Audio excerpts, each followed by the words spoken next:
로마서 12장 1절에서 2절 말씀. 우리 찾으셨으면 다 함께 봉독하도록 하겠습니다. 로마서 12장 1절에서 2절 함께 봉독하겠습니다. 그러므로 형제들아, 내가 하나님의 모든 자비하심으로 너희를 권하노니 너희 몸을 하나님이 기뻐하시는 거룩한 산제물로 드리라. 이는 너희가 드릴 영적 예배니라. 너희는 이 세대를 본받지 말고 오직 마음을 새롭게 함으로 변화를 받아 하나님의 선하시고 기뻐하시고 온전하신 뜻이 무엇인지 분별하도록 하라. 아멘. 아멘. 우리 젊은 사람들은 알겠지만 어떤 뮤지션이 나와서 한참 우리나라에 힙합의 유행이 불어서 쇼미더머니가 유행을 할 때 한 뮤지션이 나와서 이런 노래를 불렀습니다. 느새 젊은 분들은 아시죠? 힙합은 안 멋져. 이런 노래를 불렀습니다. 선교사님 아들이죠. 힙합은 원래 시대에 대하여 저항하고 항거하면서 이 비판하는 가사들로 이제 주로 이루어져 있는 게 힙합의 문화였는데, 어느 순간부터 이제 힙합을 하는 사람들이 뭡니까? 유명세를 타고 돈을 많이 벌면서 이제 금목걸이 차고 좋은 차 몰고 막 예쁜 여자들 데리고 다니고 맨날 파티하고 이제 이런 사람들로 바뀐 거예요. 그래서 돈 많이 벌고 싶다라고 하는 유행으로 바뀌어가니까 이제 뮤지션이 나와서 어느새부터 힙합은 안 멋있다.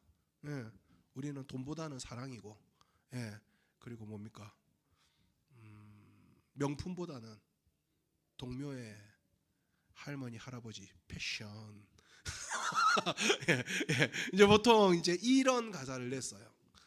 저는 몰랐는데 얼마 전에 또 어떤 그 래퍼가 희망이고 필요 없다.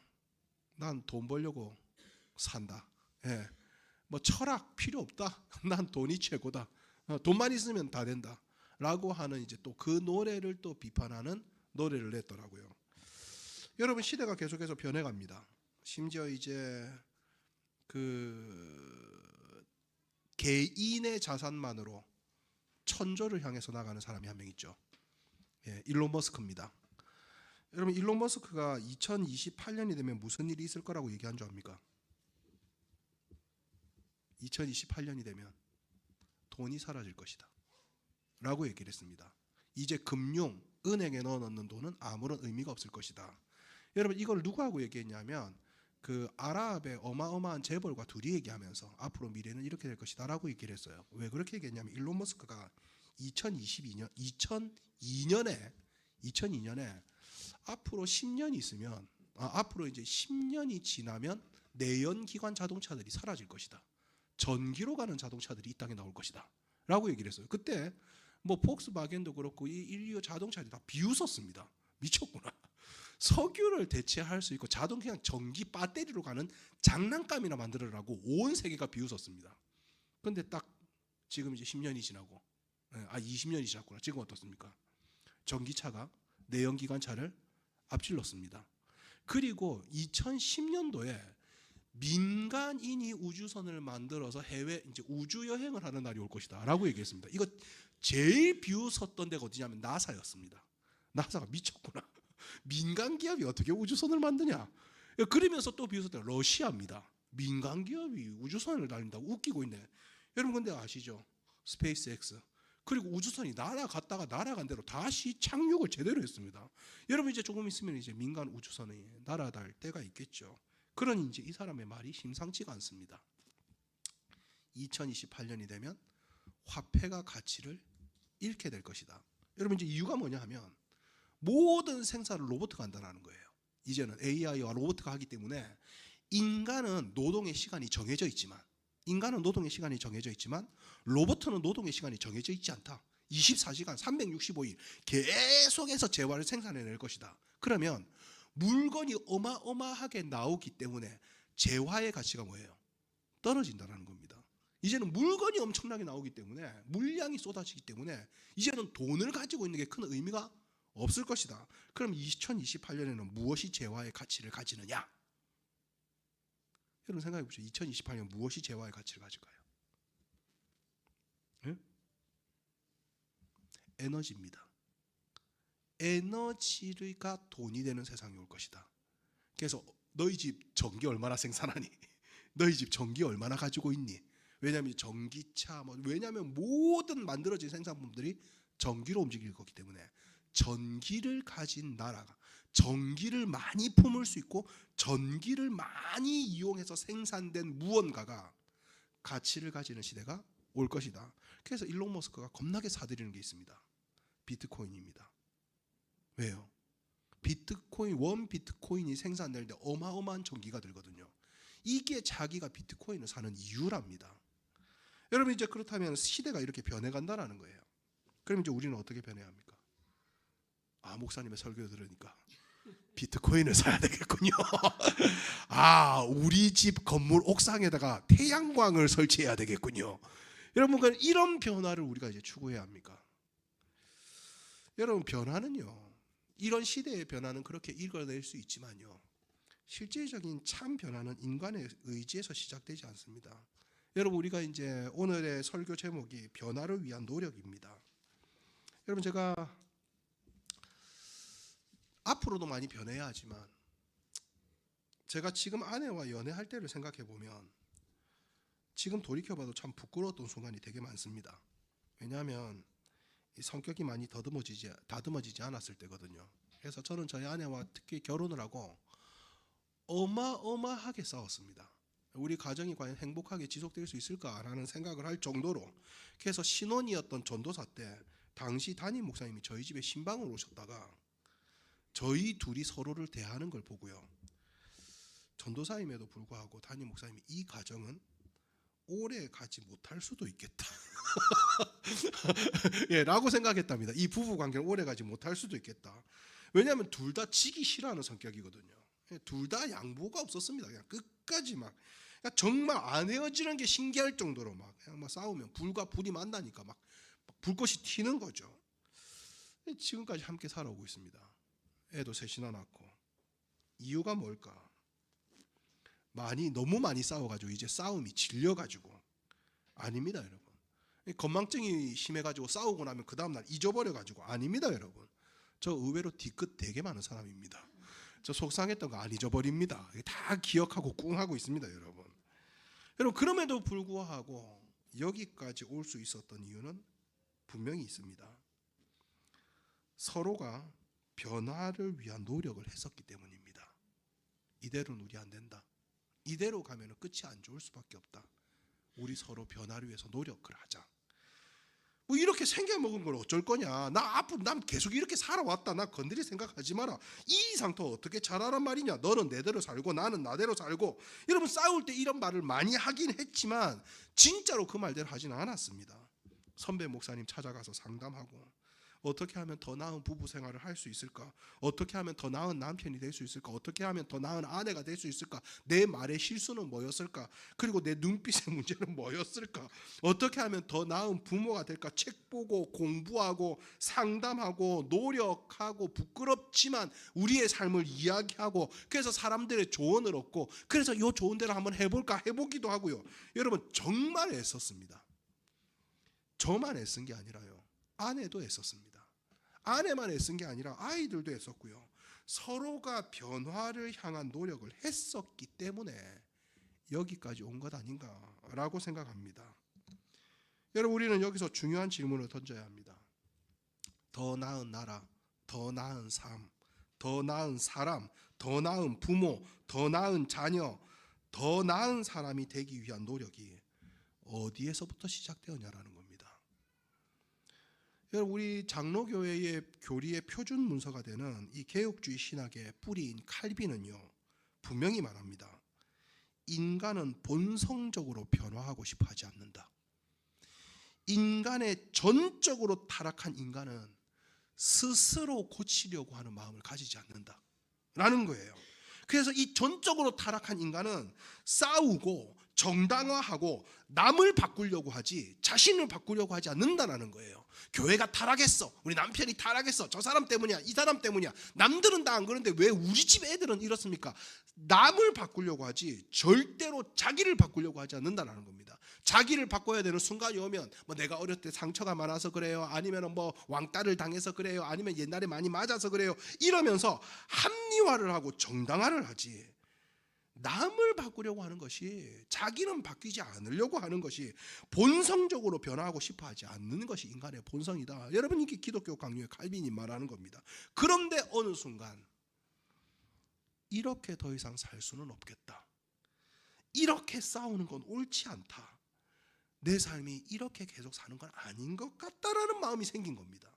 전적으로 타락한 인간에게서는 절대로 일어날 수 없는 마음이 어느 순간 내가 계속 이렇게 살 수는 없지라고 하는 마음이 생기더라는 겁니다. 여러분, 이건 단순한 성격 개조가 아니라는 거예요. 하나님의 일반 은혜가 그의 마음을 건드리는 순간이라는 겁니다.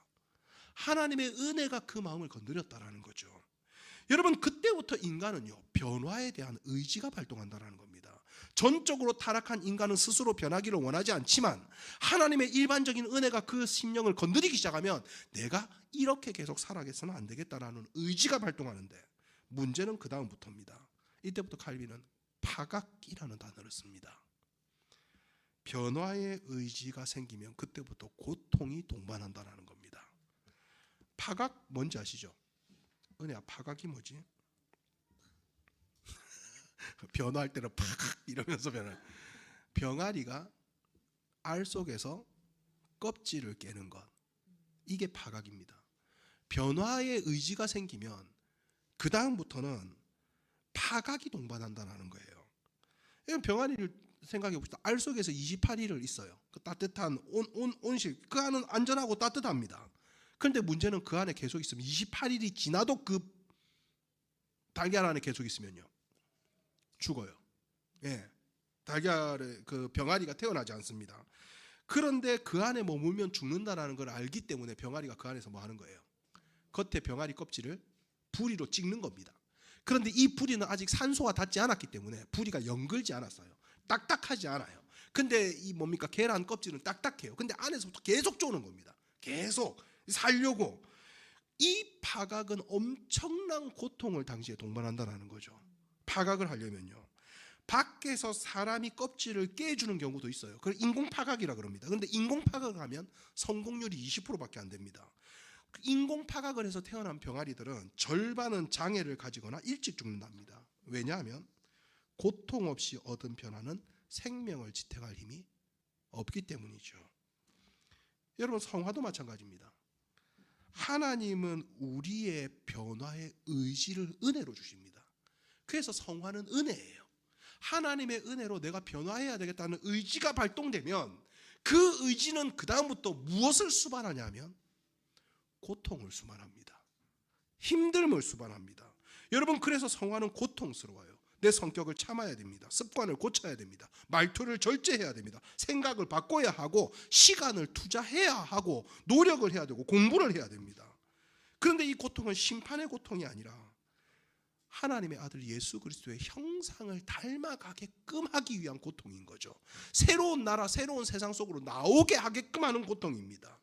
여러분, 예수님을 닮고 싶다고요? 세상이 아니라 하나님 나라를 위하여 살고 싶다고, 신앙으로 성숙하고 더 나은 그리스도인, 더 나은 가정, 더 나은 삶, 더 나은 미래를 꿈꾼다라고 한다면 우리는 반드시 고난을 수반해야 된다는 사실을 인지해야 합니다.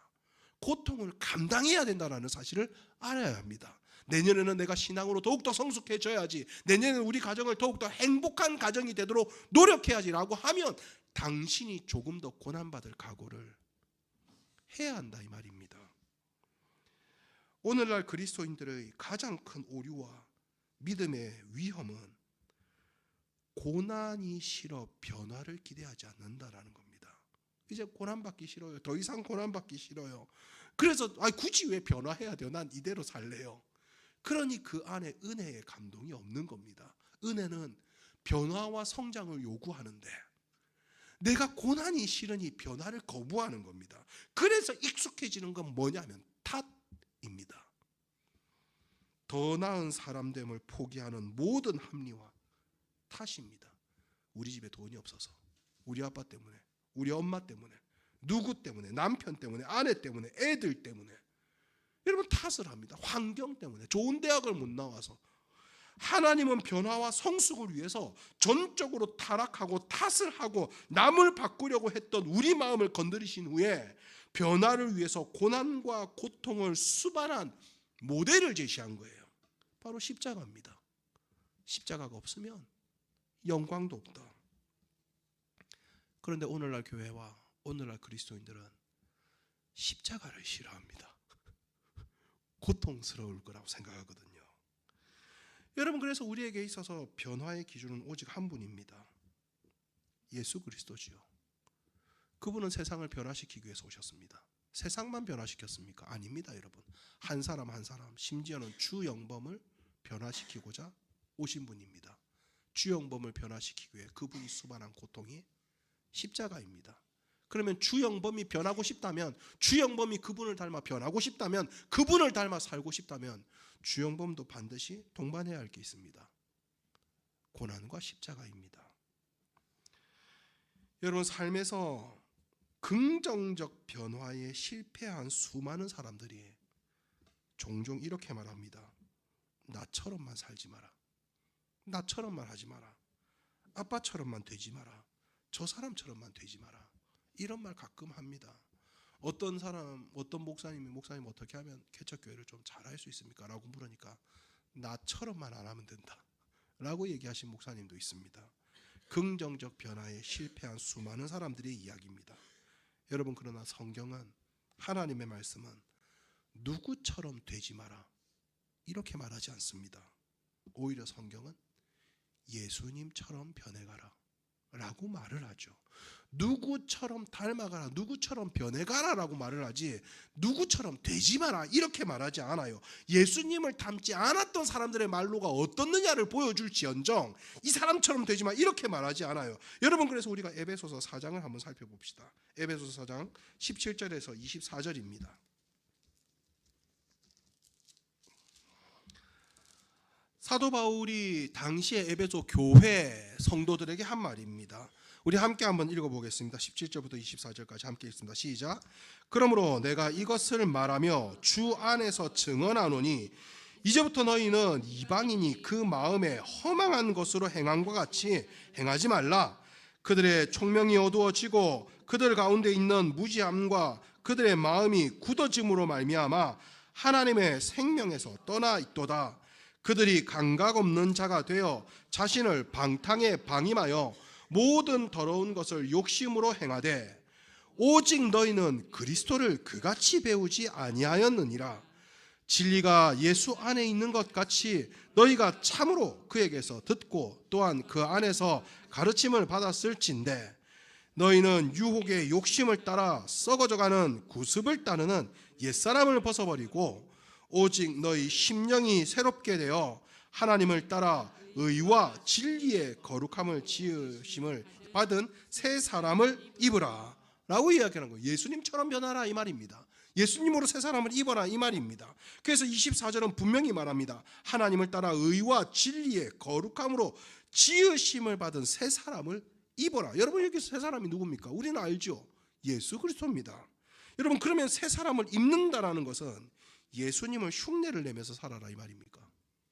여러분, 새 사람이 입는다라는 말을요 예수님 흉내 내면서 살아라 이거 아닙니다. 여러분, 예수로 옷 입어라 라고 설명을 하는데 그럼 예수로 옷 입는다라는 말이 뭡니까? 예수님 뭐 메이커가 예수 이렇게 된 옷을 입어야 됩니까? 아닙니다. 여러분, 칼빈은 여기서 이렇게 설명합니다.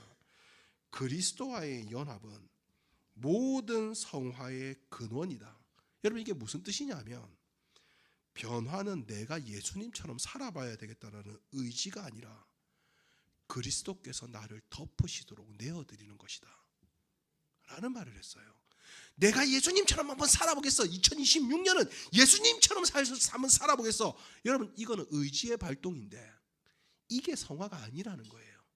이것도 하나의 자기의 이 자기의라는 거예요.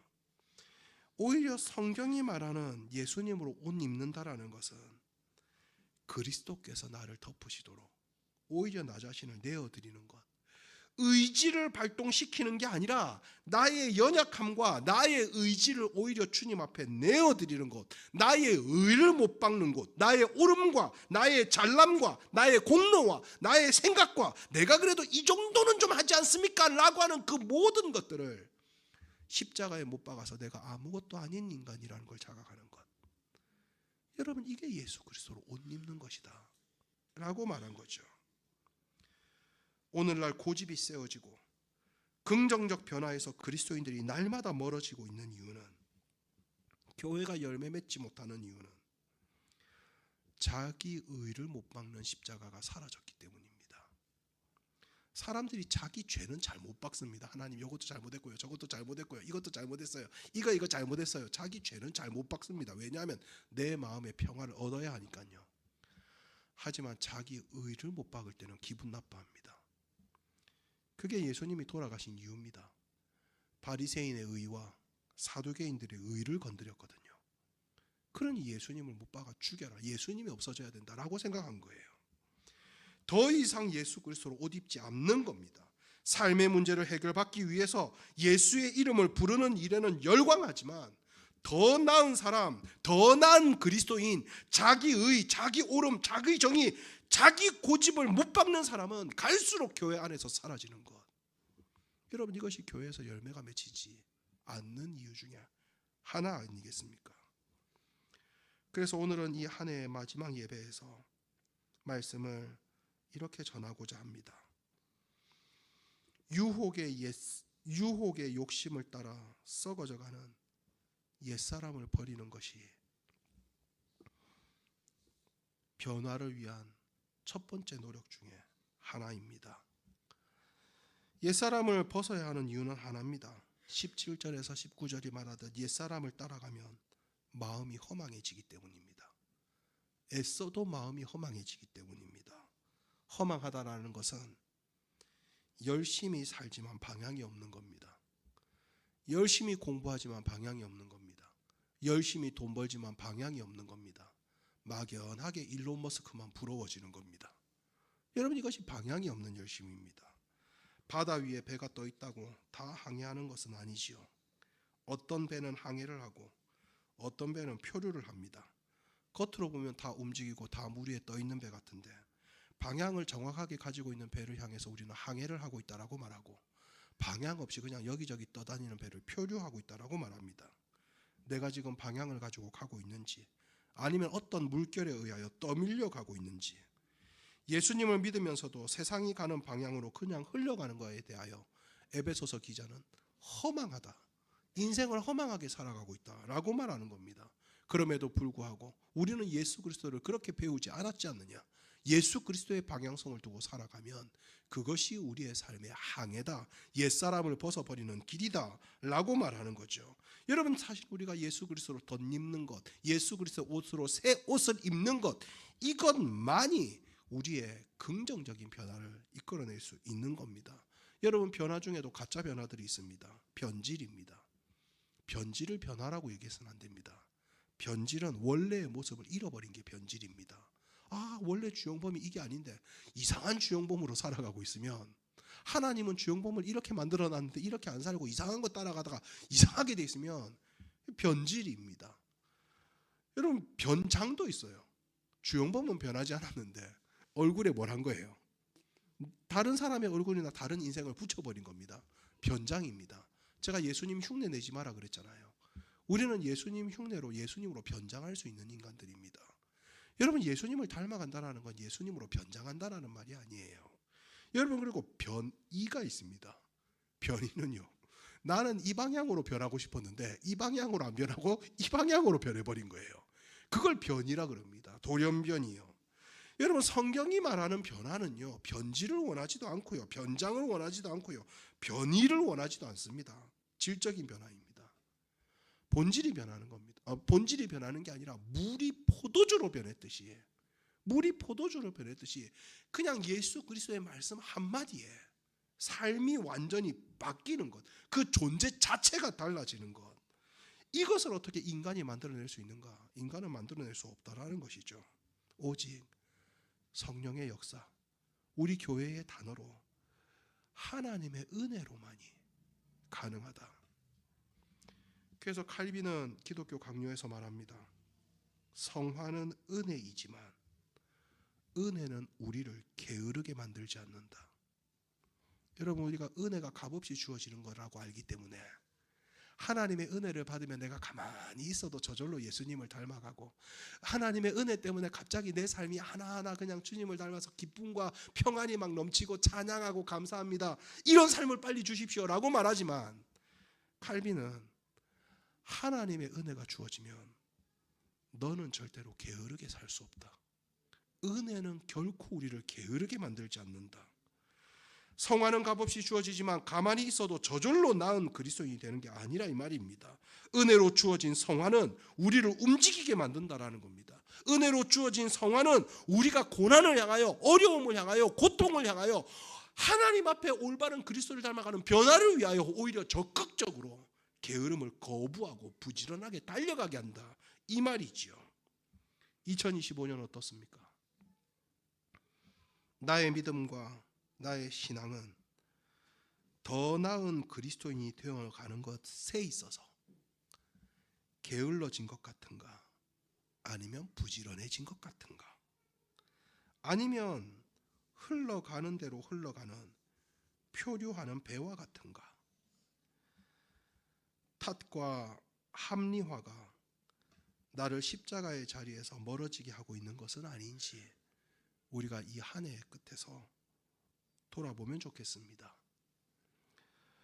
러시아의 대문호 톨스토이는 사람이 무엇으로 사는가? 라고 하는 책을 적지요. 톨스토이는 50세에 예수님을 믿습니다.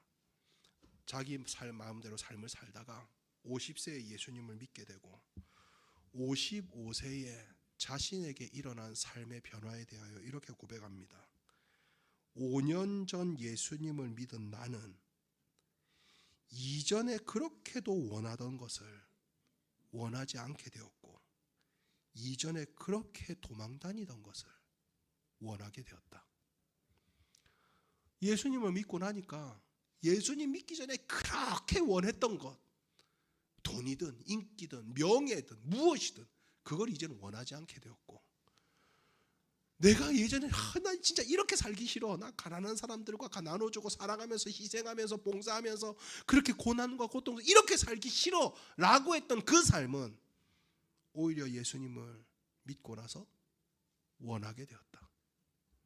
여러분, 이게 변화입니다. 예수님을 기준으로 삼으면 욕망의 방향이 바뀝니다.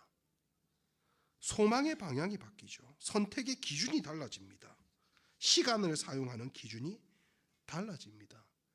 여러분, 이게 인생의 배 항해의 키가 바뀐다, 이 말입니다. 방향이 달라졌으니까요. 말씀을 마무리합니다. 시대는 계속해서 돈을 향해 달려갈 겁니다. 심지어는 돈이 사라진다라 하더라도 돈의 가치를 가질 만한 것이 무엇인가, 이걸 쫓아 살아가는 것이 참 인생의 의미다 라고 이야기를 할 것입니다. 그래서 제가 서두에 말씀드렸듯이, 그럼 우리 집 천정에다가 태양광을 설치할 겁니까? 아니면 이제 월급을 털어서 비트코인을 살 겁니까? 해보십시오. 허망해질 겁니다. 하나님의 말씀은 틀리지 않습니다. 반드시 허망해질 겁니다. 왜요? 거기에는 그리스도를 닮고자 하는 어떤 노력과 고난과 고통도 수반되어 있지 않거든요. 그러니 더 나은 사람, 더 나은 인생을 만드는데 아무런 목적을 두지 않은 것을 향하여 우리가 달려간다는 것이 얼마나 허망한 일이 되겠습니까? 그렇다면 우리는 어떻게 살아야 합니까? 제가 이 한 해의 마지막에 여러분들에게 권면드리고 싶은 건, 첫 번째로 신앙 양심의 소리에 귀를 기울이십시오. 신앙 양심의 소리를 무시하지 마십시오. 우리의 삶이 굳어져서는 안 됩니다. 딱딱해져서는 안 됩니다. 신앙 양심의 소리가 들리면 나 바쁜데, 나 피곤한데, 남들 다 이렇게 사는데 그게 이제 합리화가 시작이 되는 거거든요. 그러므로 신앙 양심의 소리에 귀를 기울이십시오. 성령 하나님은 우리의 신앙 양심을 통하여 말씀하십니다. 그리고 두 번째로 성경의 소리에 귀를 기울이십시오. 성경은 감정의 보조수단이 아니라 우리의 삶의 기준입니다. 성경은 신앙의 지적 능력의 수단이 아니라 성경은 그리스도인의 삶의 표준입니다. 그래서 성경을 가까이 해야 합니다. 마지막으로 그리스도인이라는 자존감으로 사십시오. 그리스도인은 세상과는 다르게 갑니다. 그러니 세상이 그리스도인을 우습게 보고 얕잡아 보고 어리석게 보는 것 당연한 겁니다. 그때라도 자존감이 무너져서는 안 됩니다. 세상 사람들이 가진 것 더 많이 가졌다고 거기서 자존감을 부리면 그 사람 그리스도인 아닐 수 있습니다. 세상 사람들이 가진 것 못 가졌다고 바닥처럼 낮아져서 빌빌 끼고 있으면 그 사람 그리스도인 아닐 수 있습니다. 그리스도인은 그리스도로 덧입었다라는 것 하나만으로 내 연약함과 내 부족함을 주님 앞에 내어놓을 수 있다라는 것 하나만으로 자존감을 입고 살아가는 사람입니다. 그러므로 사랑하는 성도님 여러분, 은혜를 받았다면 변화는 선택이 아닙니다. 구원받은 자의 필연적 열매입니다. 성령이 우리의 변화를 요구할 것이거든요. 옛사람을 벗고 그리스도로 새 사람을 입으십시오. 그건 예수님처럼 살아가는 게 아니라 예수님 앞에 연약함이든 부족함이든 어려움이든 내려놓는 것에 익숙해지는 겁니다. 그래서 변화는 아픕니다. 그럼에도 불구하고 그 아픔은 생명으로 가는 통로가 될 것입니다. 그 생명으로 가는 통로를 주님은 오늘도 성찬 속에서 우리에게 보여주실 것입니다. 내 몸을 너를 위하여 찢었다. 내 피를 너를 위하여 흘렸다. 그 살과 피가 우리 안에서 새로운 변화를 일으킬 수 있도록 우리 모두의 변화를 꿈꾸며 예수님께서 바라보셨던 하나님 나라를 오늘 여기서 함께 살아가기를